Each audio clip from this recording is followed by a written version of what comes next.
Thank you, Hillary, for that introduction.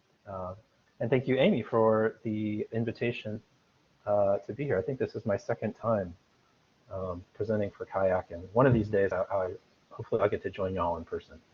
I know that everybody's online right now, but I would love to see Kentucky. I hear it's beautiful. I've never been.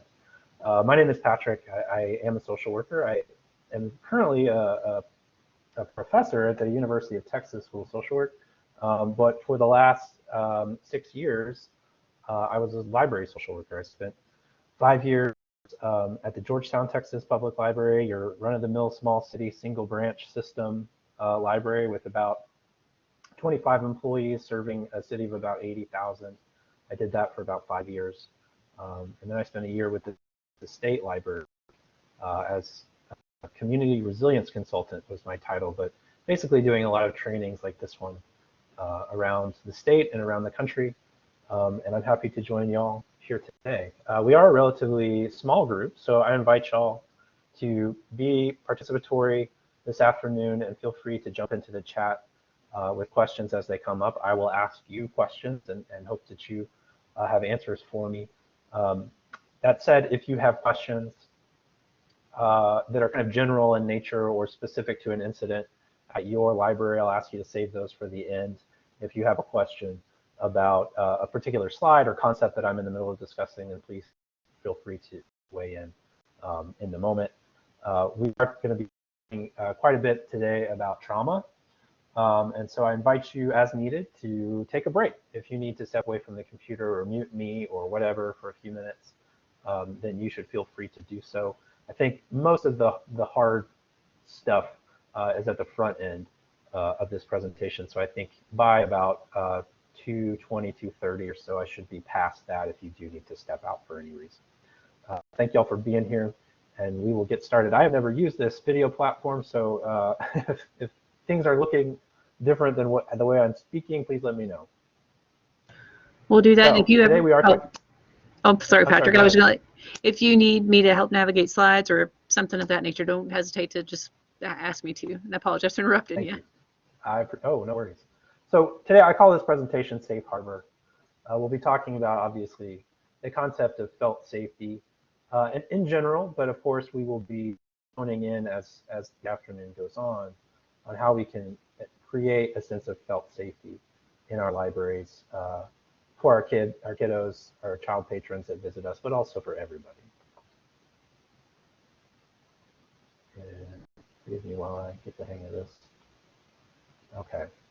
So we'll be talking about trauma, as I said, and trauma responses that happen in society and what happens in the library. We'll talk about what safety means. I think most of us are well aware of that, but we'll compare literal safety to felt safety. We'll talk about the benefits of felt safety in general and in the library. And then finally, kind of some ideas for how do we actually make this happen. And I'm here to tell you that I am almost certain that most of your libraries are doing felt safety stuff already. So today will be in part figuring out how to build on that.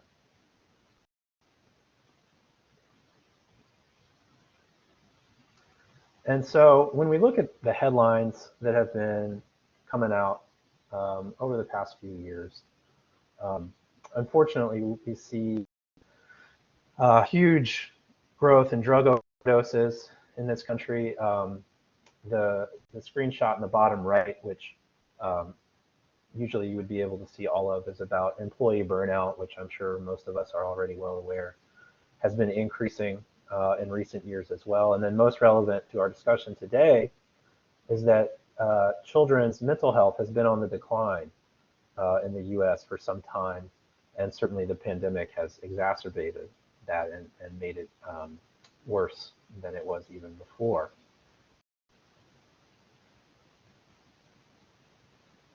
Also, unfortunately, we saw this really, in my mind, I was surprised by this, but the more I think about it, the less surprised I am, this rise in smoking during the pandemic.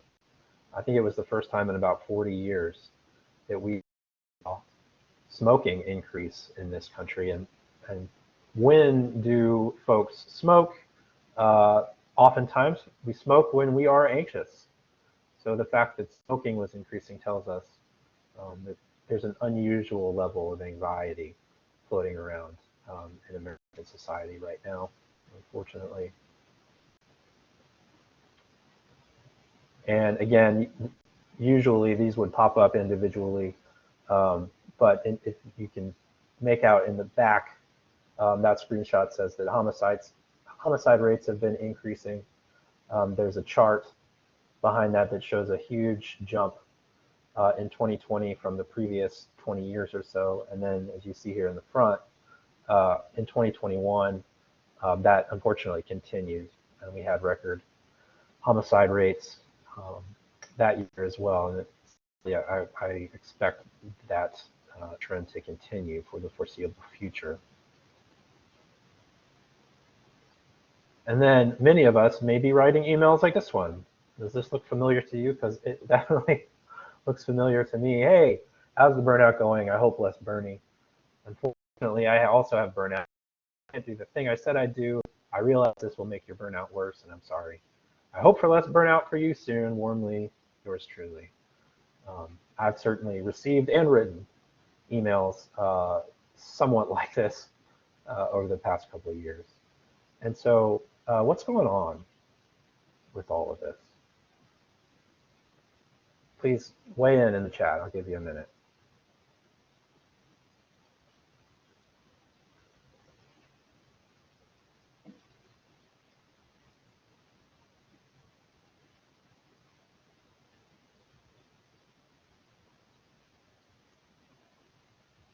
Feel free to.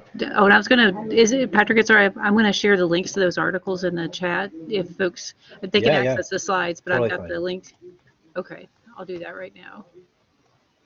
And some of those articles are a year old or so, but the data, unfortunately, is still reflective of what we're experiencing. And so what's going on here? I would say that we are seeing a mass trauma response at a societal level. We see folks acting out violently. We see increased substance use. I didn't have any articles on this just now, but the data is pretty clear that people are driving more aggressively, and I can certainly vouch for that from my own anecdotal experience. I went out and bought a dash cam for my truck for the first time ever because I was seeing more and more aggressive driving during my commute. And so we're seeing this stuff kind of across society and certainly within our kids as well. And I think that this is in large part a result of the past, 2.5 to 3 years. We've all been experiencing chronic stress, trauma, loss as a result of the pandemic and any number of other current events that have been happening over the past few years. And so again, I sadly am here to tell you that we are witnessing a trauma response on a really a global level, the likes of which none of us have really ever seen during our lifetimes. And so when we have these hard things happen to us, right, this leads to aggressive driving and smoking and substance use and all of that sort of stuff that we talked about earlier. But if we want to think of it in a somewhat more academic sense, what's really going on? Well, we're seeing folks and kiddos who are emotionally dysregulated. Oftentimes, this may mean that folks are living in the red. If you look at the curve on the right here, that's what I call it when folks are easily disturbed, quick to anger, overwhelmed by things that don't go quite the way that we expected them to. Sometimes folks actually go the other way when they experience difficult stuff, especially in childhood, and may actually decline into what you see here on the right in the yellow area, where folks may be kind of numb or have what we call flat affect, where folks are kind of lethargic and may not be very responsive to the things that we say, and they may sound like this some of the time. We can anticipate that. Substance use, like I said, including among children, unfortunately. Self-destructive behaviors, self-harm, pulling out of one's own hair. It's something called trichotillomania, and we can see that sometimes in folks who have trauma histories.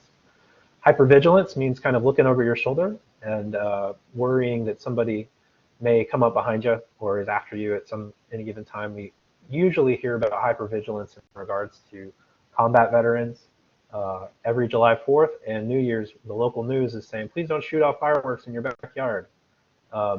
In part, they are trying to prevent the triggering of those hypervigilant symptoms in folks who may have trauma histories, especially folks who have been around explosions or loud noises in the past.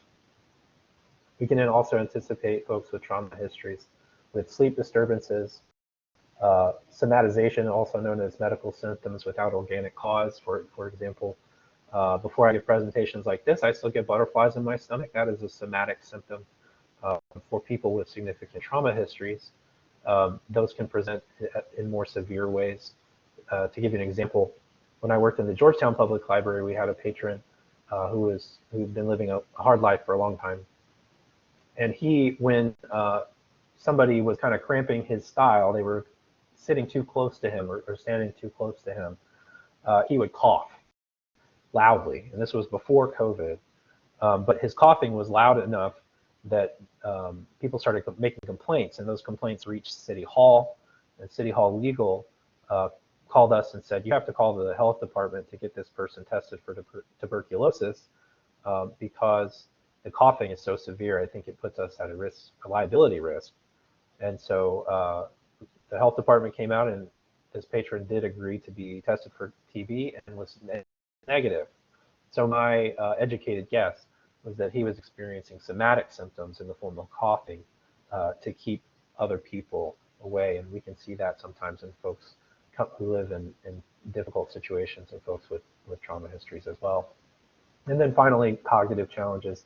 You know this as brain fog. I think a lot of us have experienced cognitive challenges and brain fog over the last few years. I'm certainly one of those people. If you were lucky enough to not experience that brain fog, then you might think of the way that you feel after a really hard workout, after running a half marathon or what have you, or at the other end of the spectrum, how you might feel with a hangover. And that just lethargic brain, not quite firing on all cylinders kind of a deal.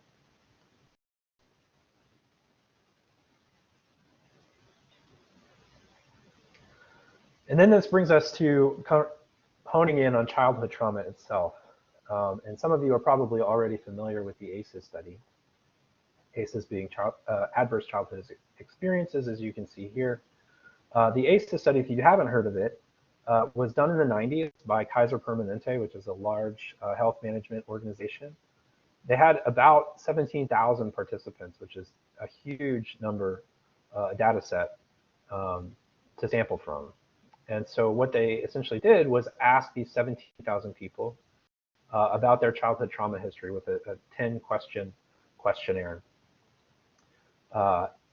And the folks who were answering this questionnaire, those 17,000 people, were mostly women, mostly white. Most of them had at least some college experience. And they all have jobs, and they all had health insurance through Kaiser Permanente, which is why they were participating in this.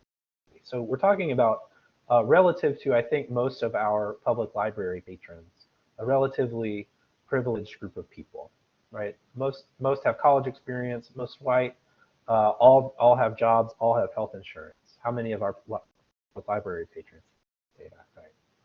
And so that said, what they found in the 90s with the self-reported data was that about 2/3 of the participants in that study in the 90s self-reported a history of childhood trauma. So when I think about trauma in general and childhood trauma, I remind myself of this study, that most people have childhood trauma histories. Now, when we talk, I know we're here to talk about kids for the most part, but you tack on adulthood and COVID and everything else that's happened to us individually and collectively as adults, you can imagine that 66% tends to climb. And I think that we need to assume, unfortunately, that everybody that we interact with, children to adults, have trauma histories.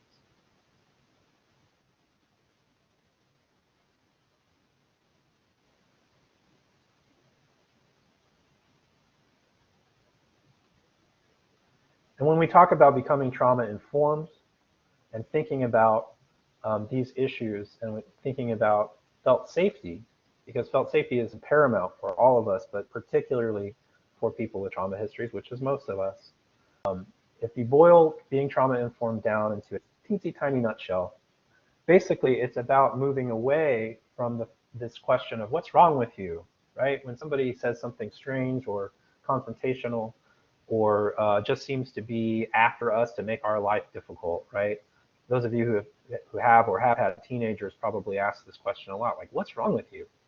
But the trauma-informed perspective really asks us to step away from what's wrong with you and start to consider more what happened to you. I like to remind myself that no one likes to struggle, and also that the way that people behave is often due to something that happened to us beforehand. And so again, trauma-informed perspective is really about remembering to ask ourselves and internally, something happened to this person that's leading them to behave in this way, and to give them some grace when we see that kind of behavior, rather than leaping to this "what's wrong with you" kind of a deal.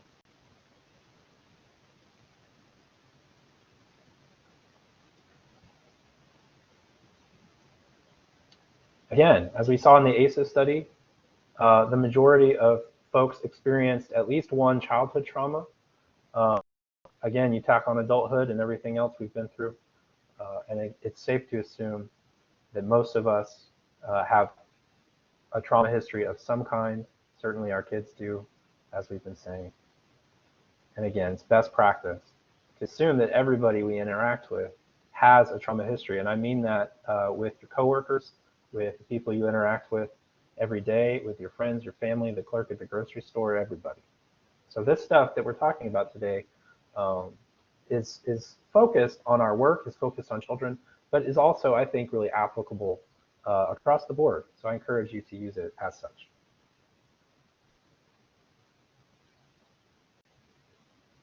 So I keep talking about trauma.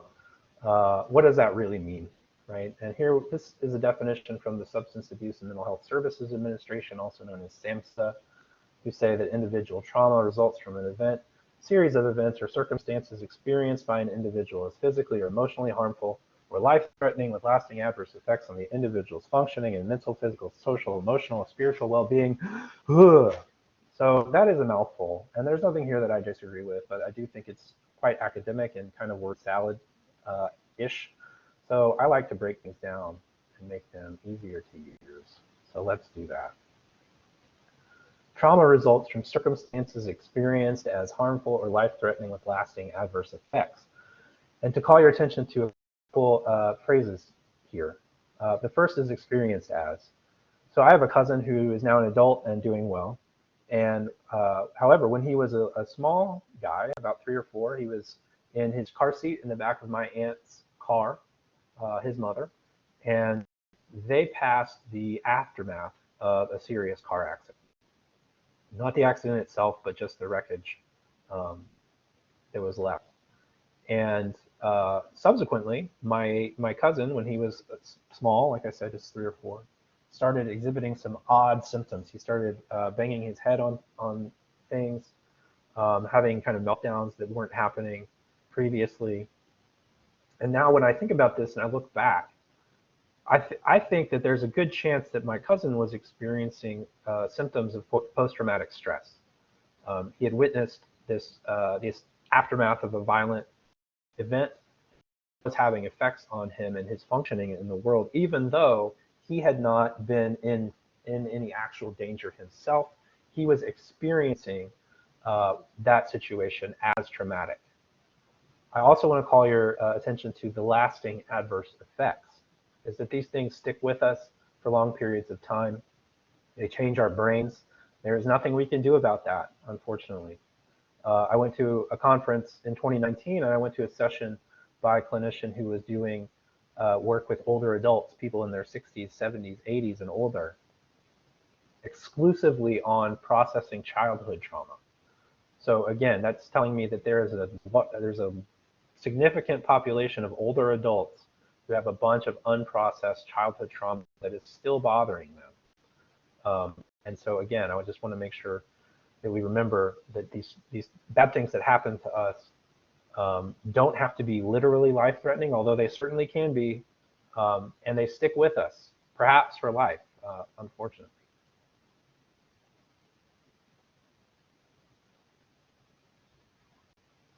And when these things happen to us, when we are involved in a natural disaster, or we're in combat, or we're abused or neglected, we're in a fight or something to that effect, something that exists between that literal trauma and the sense that my cousin felt when he observed that serious accident is a loss of control. With literal trauma, we lose control of our bodies. We lose control of our own safety. With trauma that is just experienced, we again kind of lose control. We feel that we have lost control of our own safety. That doesn't really make a huge difference to our brains. They interpret those two situations basically the same way.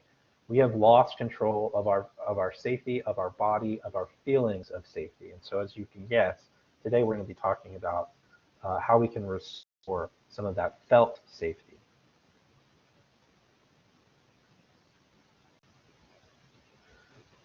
For the kiddos, and for everybody, but we're focused on kids today, that we really want to provide young folks and kiddos with feelings of control and stability. And this kind of flies in the face of how society often treats kids, right? Often we're trying to control their behaviors and make them act right and do what we want them to do and that sort of thing. But I'm going to tell you that when we're trying to contribute to a sense of felt safety, that we actually want to cede some of that control to our kiddos and provide them a sense of stability by giving them a little bit of control as appropriate. Literal safety, as I think all of us know, is really the state of not being hurt, injured, or losing things. I think that we're all pretty well aware of what safety means, right? But let's talk about felt safety a little bit more.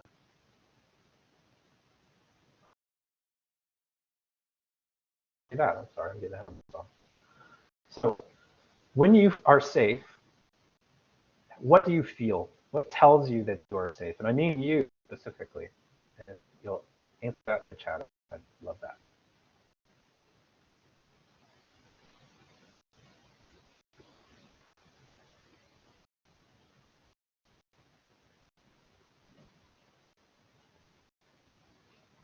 Calm. And what tells you that you're calm? Body. Stomach, eyes, thank you. Yes.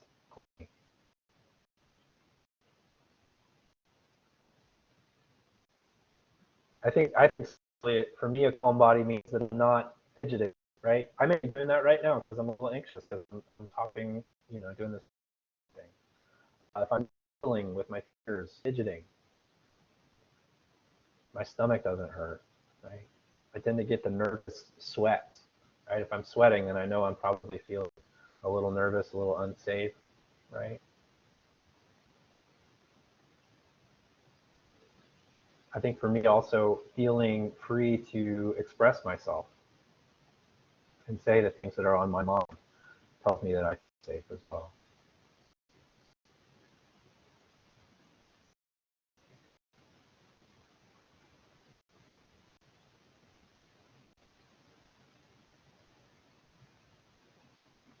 Patrick, I think you may be breaking up. You may want to turn off your video. About felt safety.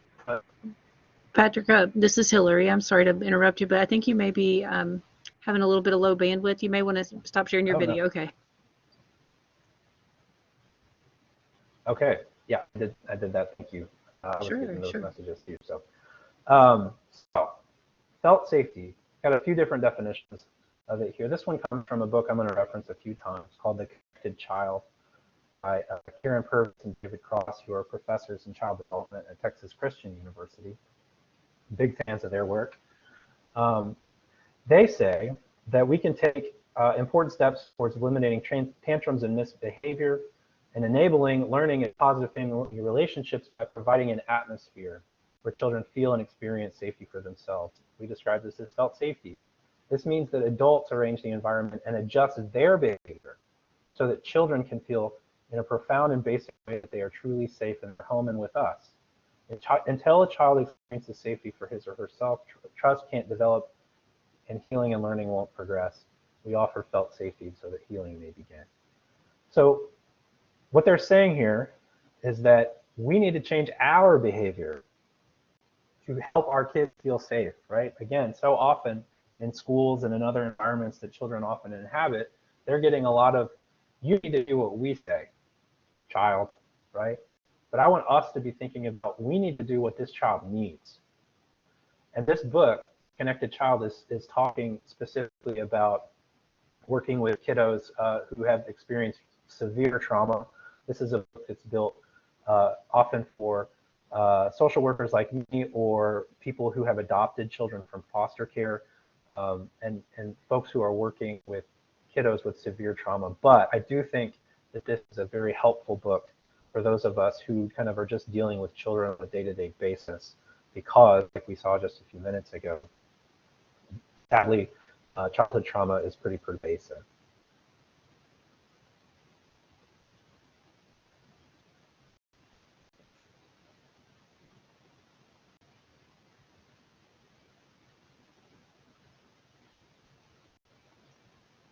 And it does seem that I'm getting a pretty significant lag time between slides, unfortunately.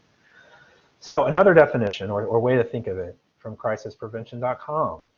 When we feel threatened or experience prolonged chronic unpredictability, we often sense a loss of power and control. The body remembers past fears through unconscious and implicit memories, as we sometimes fight like hell to survive those feelings of helplessness. So safety and connection are nervous system conditions our brains and bodies require to teach well, learn well, parent well, live well. If we do not experience a sense of felt safety within our relationship and environments, our nervous systems initiate a survival response, which is intended to protect us, right? Oftentimes that survival response means moving up into the red or down into the yellow of that bell curve that we looked at a few minutes ago. However, at that moment, it also shuts down access to the cortical functions of the brain, the prefrontal cortex, where we do all our heavy intellectual lifting, right? That's where the functions that enable us to clearly regulate our emotions, pay attention, and hold a steady working memory live. So again, when folks have significant trauma histories and those histories are brought back to them in a moment, this is what happens. Their prefrontal cortex shut down, see people explode or go inward, right? And they're not able to read and learn and be entertained and have fun in our libraries. And that's what we want our kids to be able to do, of course.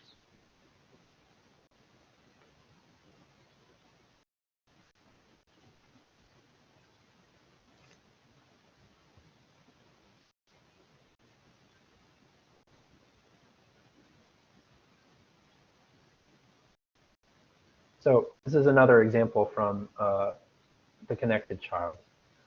This is somebody who has presumably adopted a child from a hard place.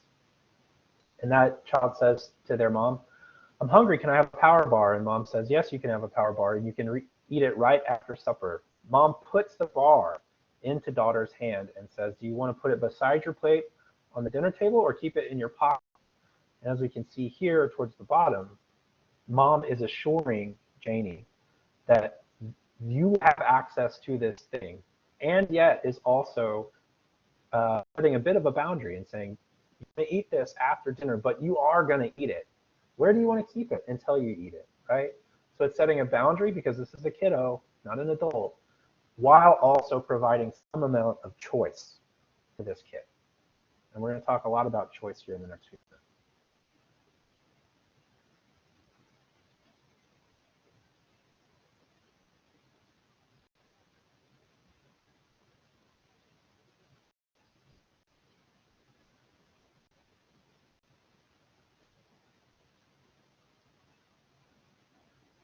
So in felt safety in practice, right, it provides options.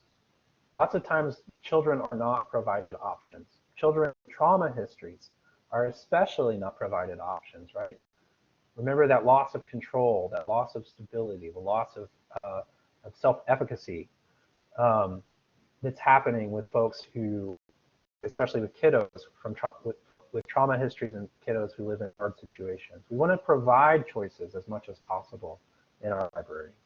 We want to offer praise and positivity, positive emotional responses often. If we are reprimanding kids more than we're praising them, we got to do some work. We need to be offering praise and positivity way, way, way more often than reprimands and consequences. More on this in a few minutes. Ideally, we want to mirror the tone and the facial expressions that kiddos are giving us, unless those kiddos are in crisis, are extremely angry, and at that time we actually want to pull them towards our tone, right? If somebody's freaking out, we kind of want to dial it back and say, you seem really upset right now. I'm wondering if you might like to take a few deep breaths with me, right? But most of the time, we actually want to try to mirror kids' response to us, right? Are they excited? We're going to get excited too, right? Y'all probably do this already without realizing it. Does a kid seem sad? And we want to honor that and sit with them. So mirroring their facial expression and their tone. We want to remember that kids, just like adults, have a right to their own personal space and to consenting to touch. I think oftentimes, I don't think that, I see this from library staff,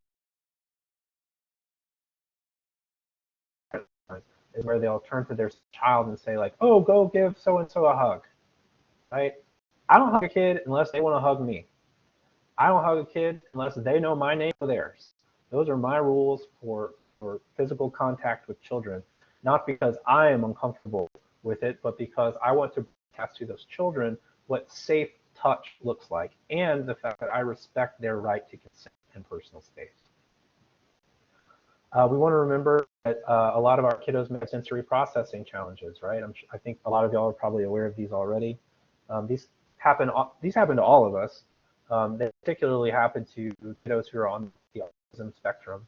If you're not aware of sensory processing challenges, that's a mild version of that would be like I cut out, see if I've got one. Yeah, I've already cut out. Nope, I've got a label in the back of this shirt. Not for long. Got rid of that. But I take the labels out of all the back of my t-shirts. They bug me. I had a friend whose daughter always wore her socks inside out because the hems of her socks on her clothes really bothered her. Those are mild sensory processing challenges. To other people, they may be more severe. Certain sounds, certain smells, certain tastes, certain touches may be unwelcome and may feel or sound or taste to them kind of like how nails on a chalkboard feel to the rest of us. Health safety is also going to provide advance notice of transitions, right? Rather than saying, story time's over, everybody go do your thing, right? We might say, hey, story time's over in 5 minutes. We've only got 5 pages left. I'm almost done with story time. Okay, have a great day, right? We're easing into that transition. And when I was thinking about all of these things, what came to mind for me was a roller coaster. I grew up in Houston, Texas. For a long time, we had a theme park called Astroworld. And my favorite roller coaster in Astroworld was the Texas Cyclone. The first time I ever rode the Texas Cyclone, I was probably about 10 or 11, and it scared the jeepers out of me. It was an old school wooden roller coaster. I was terrified, and I got off of it, and what did I do? I immediately turned around and ran back into the line to go ride it again. And when I think about health safety and I think about our libraries, I thought about roller coasters. I want them to be scary maybe the first time, but then we get over that fear, right? And we look forward to the excitement and the fun of a roller coaster. And I want that our kiddos, especially those with significant trauma histories, to get over that initial fear of visiting a new place, of meeting new people. And I want them to come to a place where they can look forward to the fun and excitement that exists in.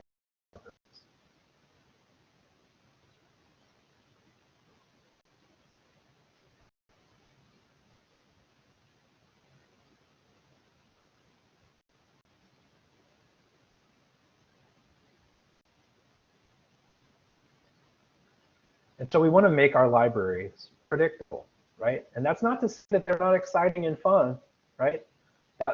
That the Texas Cyclone roller coaster that I used to love so much.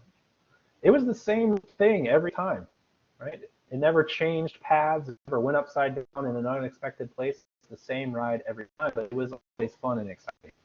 And so when we try to make our libraries a predictable place, I think at first the reaction can kind of be like, well, that kind of sucks the fun out of it. I would say that to make it predictable, sucks all the fear out of it. It does not necessarily have to suck all the fun and excitement out of the library.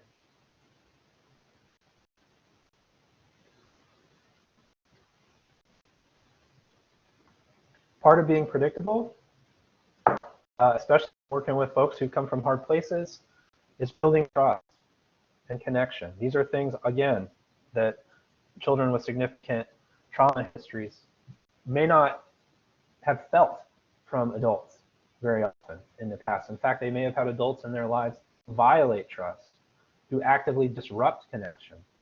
We want to show our kiddos that we as individuals and our library as an institution is different, right? This is a place where you can trust us. You can trust this library. This is a place where you can connect to other people and feel safe to do so.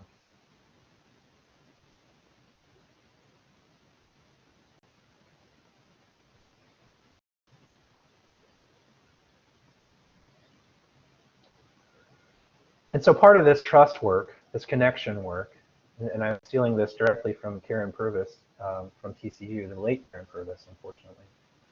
I saw her once talk about thinking about all of this work like a bank, a trust bank, right? We're trying to build trust. We're trying to give choice to the kiddos that we work with, all of the kiddos. We want to create felt safety for everybody. But felt safety, again, is most paramount for children with trauma histories, which, again, is most children. We want to, I think I may have lost a bullet point here. Okay, so we want to make regular deposits into the trust bank. We want to say yes. We want to give kiddos snacks. We want to give them choices as often as possible. Each one of those yeses, each one of those choices, each one of those snacks is like making a small deposit into the trust bank, right? We want to build that trust account up big and strong, because one of these days we're going to have to make a withdrawal. We're going to have to set a boundary. We're going to have to give a consequence to the kids that we work with. And we're going to have to take some money out of that trust account. But if we are consistently giving that positive reinforcement, saying yes, offering choices, we're not going to overdraw that trust bank, that trust account. It's still going to be full of all of those deposits that we're making all the time. Again, like I said, we need to be offering way, way, way more praise, way more positivity than we are consequences and rules, etc. Further, we want to be confident when working with our kiddos. A lot of kiddos who have come from hard places are coming from unstable places where the adults in their lives may have been acting very inconsistently. They may have been all over the place. They may have been absent. And so one of the things that we can do, and perhaps a little counterintuitive to what I've been saying so far, is to be confident in the ways that we set boundaries with kids, the way that we interact with them. So rather than saying, hey guys, is it okay if we game time 10 minutes? Right? Sure, yes, but it's also a little bit passive, right? It's not saying we're ending in 10 minutes, we're ending in 5 minutes. It's kind of going like, hey, is it okay with you? And if it's not, then I don't know what I'm going to do. First, being confident for these kids who have not experienced a lot of confident adult interactions. It's going to end in 5 minutes. Game time is going to end in 1 minute, and that's so.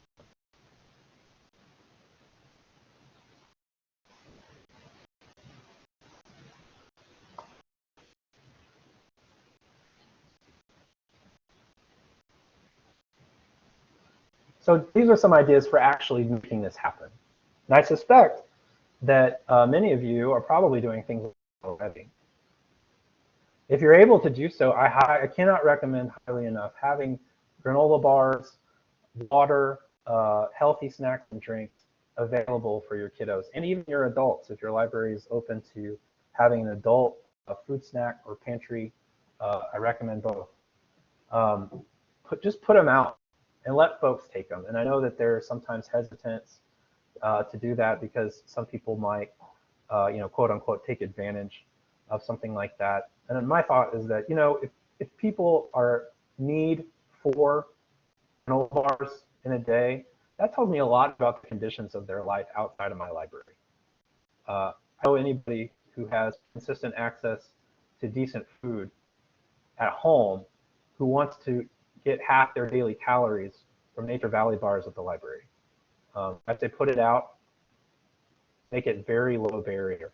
If they ask for it, yep, you can have this. That's another opportunity to say yes. Just leave it out. Let them grab it themselves. That's maybe a little bit more dangerous when it comes to grabbing more than they need, obviously. But low barriers. We don't want to get into this thing where we're policing the way that folks put nourishment in their bodies, right? We want to follow through on the things that we promise. And if we can't, we want to apologize.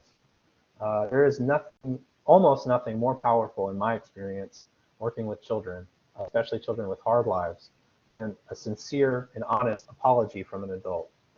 One time I apologized to a 6th grader because I had missed a session that we were supposed to have when I was a school social worker.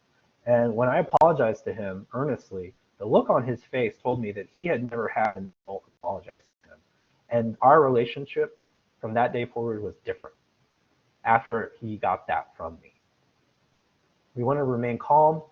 We don't want to corner anybody or children. Obviously, this gets difficult in our spaces. We've got the stacks, we've got study corrals.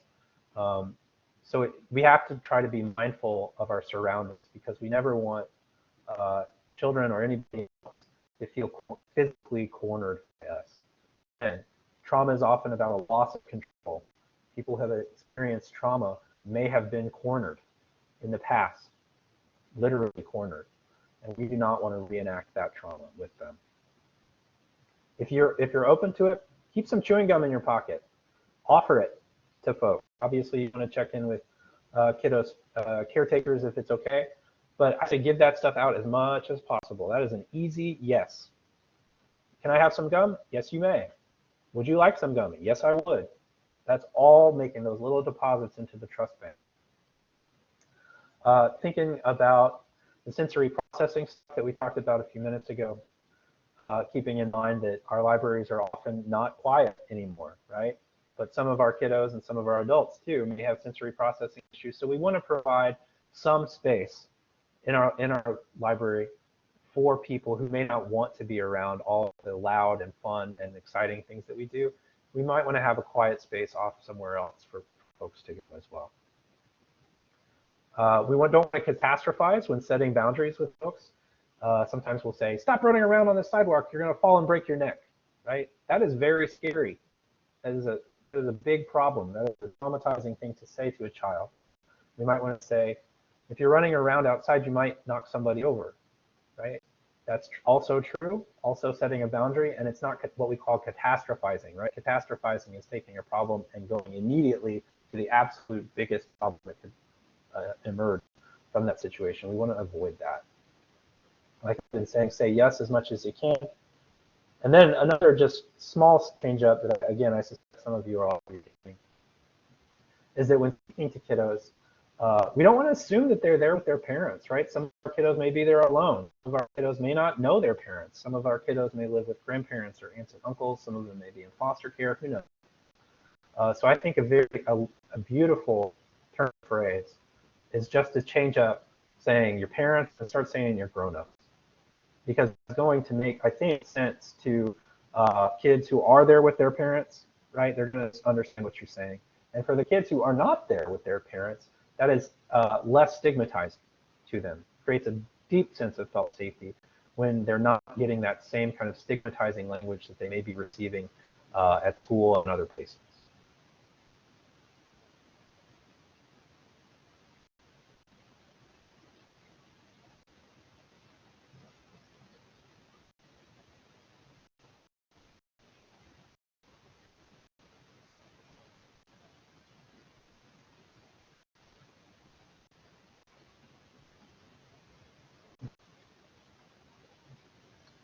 So again, I'm guessing that a lot of y'all are doing this kind of stuff already. yourselves and your library may be thinking about this sort of stuff, even if it hasn't had the language around felt safety before. So in the chat, what ways are you or your library already doing this kind of felt safety stuff?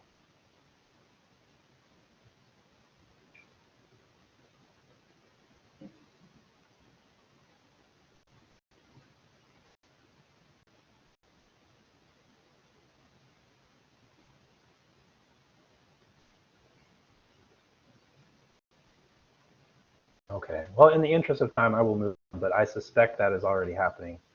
Courtney says, using teen patrons' chosen names and pronouns when I see them, right? I will tell you that using folks' preferred names and pronouns for trans and non-binary kids saves lives, period. End of sentence. Misnaming people and using pronouns that are not the ones that children identify with puts them at higher risk for suicide, period. Please, please, for the sake of their lives, use children's pronouns and names that they give you.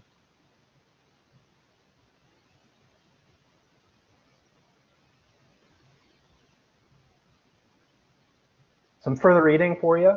If this is an area that you're interested in, and I hope you are, you can, well, first of all, feel free to reach out to me. You're going to have my email in just a moment. But if you read these 3 books, you are going to be in great shape.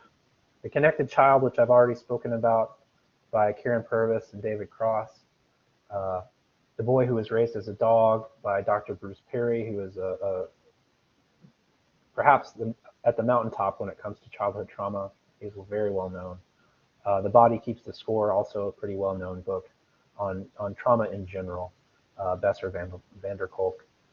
All of these are excellent books. Not exactly fun reading, I would say, so I wouldn't say read all of these back to back by any means, but these are all excellent next steps if you are interested in becoming trauma informed.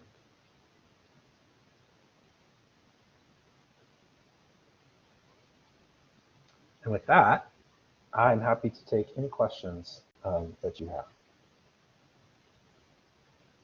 Thank you, Patrick, so much. A couple of things have been in my mind, but I'll let other folks share questions. If they've got, please don't hesitate to type in the chat, folks, and thank you again.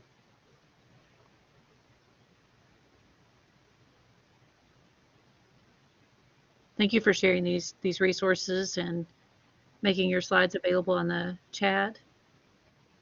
Thank you, Brookie, for your comment. And my email is here for a reason. I'm serious, y'all. Reach out to me. I'm not working in libraries anymore, but I believe in the opportunity that is presented in this kind of holistic, human-centered work within libraries.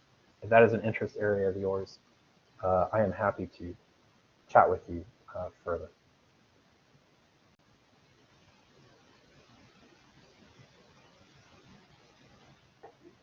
We've got a couple more minutes, folks. If you want to ask a question and type in the chat, that would be fine. I actually do have a question myself, Patrick. Sure.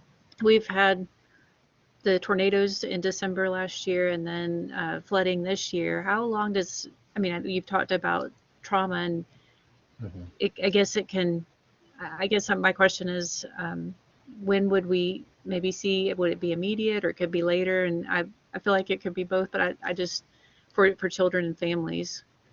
And I don't know if I'm making sense with that question because I know you covered some of this, but. Yeah, I hear what you're saying. You know, are the consequences of trauma going to reveal themselves, you know, the next day, the next year? And I would say that really varies person to person.